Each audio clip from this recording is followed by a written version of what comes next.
being the right person and becoming the person that you want to spend the rest of your life with, and those who deserve you will gravitate towards that.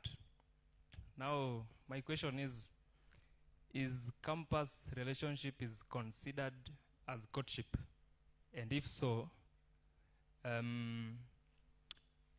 what is the probability of campus relationship or rather courtship leading to marriage with an age gap of around 2 to 3 years? That is a question on behalf of my friend. You know the answer to that last one. But anyway, thanks for the question. Let me take us to those 3 questions. We try and tackle them, then we can maybe take one more and wrap it up. First question, what are we talking about when we say building on the right foundation? Can I hear from you? When we talk about building on the right foundation, we kept saying it in the morning. Build on the right foundation. Build on the right foundation. And I've heard him talk of, for there is no other foundation that has been what? I have set a foundation in Zion. Okay. Can we respond and hear what people think? What did people hear?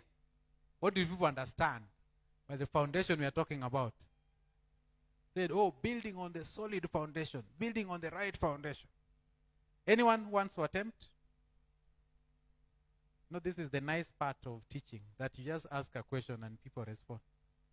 What foundation do we think we are to build on? What did you understand by that? Yes, chorister.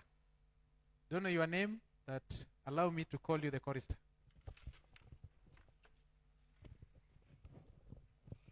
Thank you. My name is Valeria Ching. Yeah. So, according to what I had on the morning, is that to build a foundation is to make Christ the center of everything. To make sure that in everything or in anything you want to do, we put Christ as the first before we engage in any of them. Should have said amen. Christ. Can you read the verse that you mentioned about Christ being the sure foundation, solid foundation that you are supposed to build on? Amen.